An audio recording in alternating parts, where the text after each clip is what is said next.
Welcome back to AI Brief, the show that helps you stay ahead of the curve when it comes to AI. I'm Amin, and with me, as always, is our AI expert. It's great to be back. I'm Leah. Today, we are going to take a deep dive into, basically, we're going to equip you with everything you need to build a solid AI strategy that's data-driven. Absolutely. And we'll be covering the latest news in the AI world, funding trends, and of course, we always like to highlight some emerging opportunities. Right, and speaking of opportunities, we've got a really interesting one for you today in the pet care market, so stick around for that. Definitely a fun one. So data-driven AI strategies, that's kind of the theme of our deep dive today.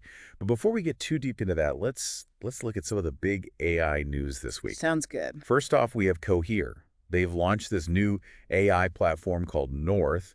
And what's interesting about this is they're really targeting businesses in finance and healthcare. That's right. And these are two sectors where data privacy and customization are super important. So Cohere is really emphasizing the fact that North can run in a private cloud or even on-premise, which gives businesses a lot more control over their data. Yeah, I mean, it's a smart move by Cohere. Shows they really understand what these industries need. For sure. All right, now let's talk chips.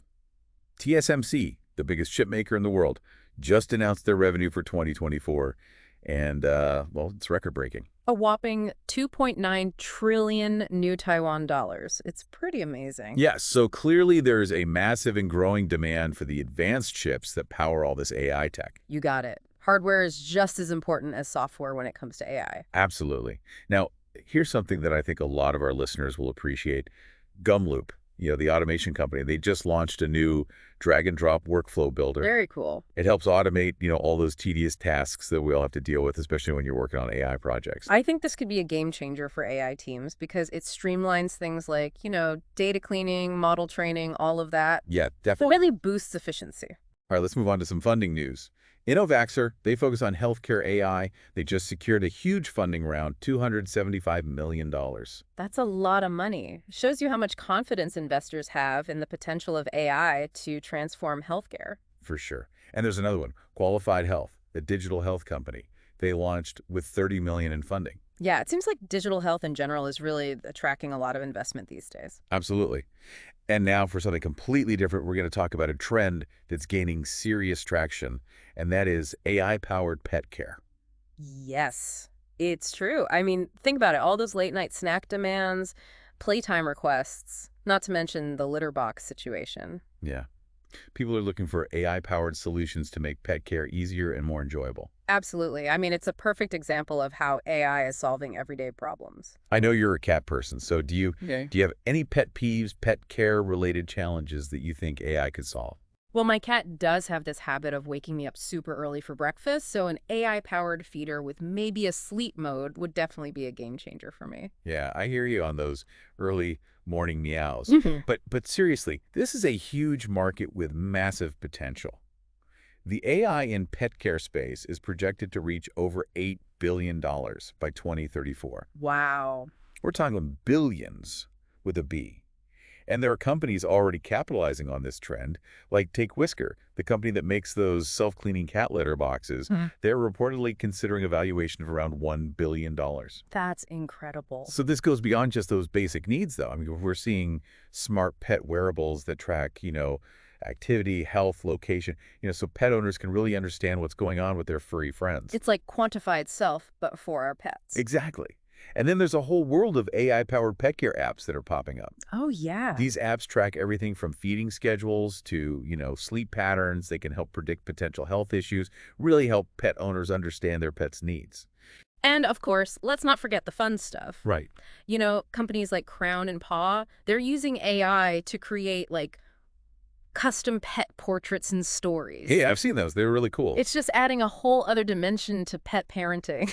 So if you're an entrepreneur, a side hustler, whatever, Yeah. there's a lot of opportunity in the pet care space right now. Absolutely. I mean, it's a great example of how you can take a pain point and really solve it using AI to create a successful business. Exactly. And if you're thinking about exploring this, start with your own pet-related frustrations. What are the tasks and chores that you find most annoying or time-consuming? Yeah. And even if you don't have a pet, talk to people who do. They probably have a long list of things that they wish were easier. Definitely. And of course, check out what's popular on Amazon. See what's selling, see what people are looking for.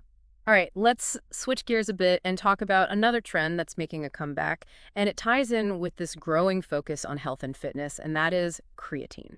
Creatine, like the Yeah. stuff that bodybuilders use. Exactly.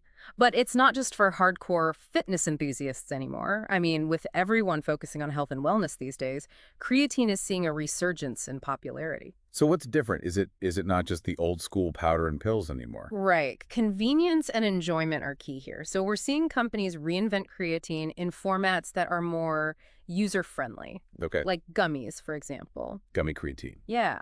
It just makes it more appealing to a wider audience. Makes sense. Yeah. So what's the opportunity here?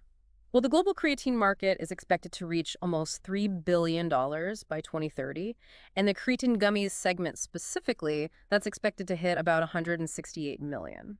So it's a growing market. Are there any companies kind of like leading the charge on this creatine gummies trend? Yeah, for sure. One example is a company called Create. They've done a really great job with their branding and marketing, making creatine gummies appeal to a broader audience. So it's not just for those hardcore gym rats anymore.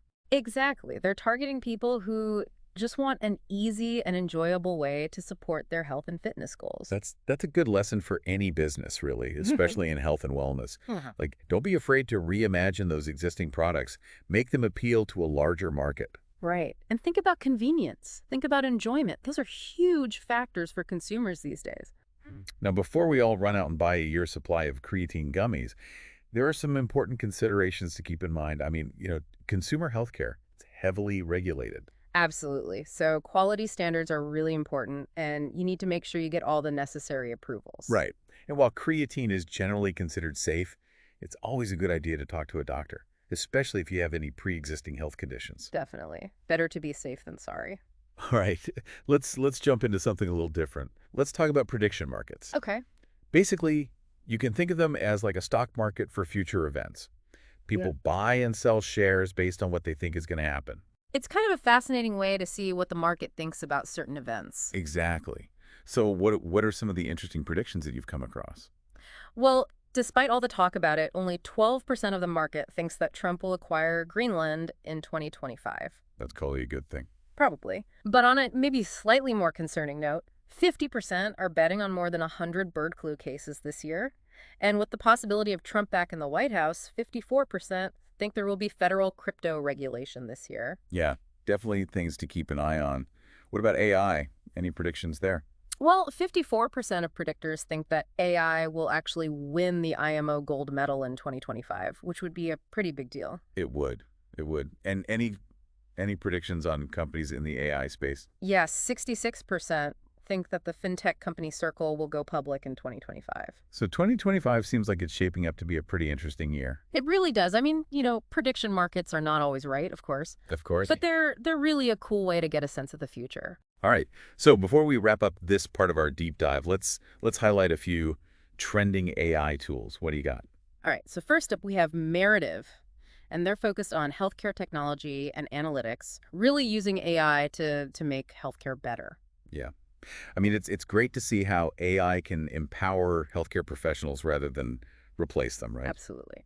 All right, next we have Kombai. And this one is really cool. It's an AI model that can understand and code UI designs like a human developer. Whoa, so that's like having an AI coding assistant. Pretty much. Yeah. All right. This one is for all the content creators out there. Trolley AI can help you write professional SEO-optimized articles super fast. I think I need to check that one out. And what's the last one? The last one is Crystal Sound. It's a real-time noise-canceling and voice-changing app. That could be fun. It could be really useful too. So there you have it, a whirlwind tour of the latest AI news, trends, and tools. The AI world is constantly evolving, and it's really exciting to see what's next. And that's why building a data-driven AI strategy is so crucial for any business that wants to stay ahead. It really is. Yeah. Businesses really need to stay informed and be ready to adapt. So let's circle back to this idea of building those data-driven AI strategies. Yeah. What does that actually look like for a business? Well, I think it starts with really understanding the power of data. I mean, data is what fuels AI. The better your data is, the better your AI solutions will be. So it's not just about like adopting the latest AI tools, whatever. It's more about like having a good data foundation. Exactly. You have to get that right first. And then I think it's also about being really clear about the problems you want to solve with AI. Don't just jump on the AI bandwagon because it's trendy. Figure out where it can actually add value. So identify your pain points, gather the data, and then find the right AI tools to address those challenges. Exactly. And remember, AI isn't one size fits all. It's about finding the right tools and approaches for your specific business. And being flexible, being willing to adapt as things change, because the AI landscape it's moving fast. It is. The trends we've talked about today are just a snapshot of what's happening. There's always something new coming out. Right. Speaking of trying to predict the future, let's go back to those prediction markets for a second. Okay. Earlier, we talked about, the prediction that AI could win the IMO gold medal in 2025. I mean, that would be It huge. would be a major milestone for AI for sure.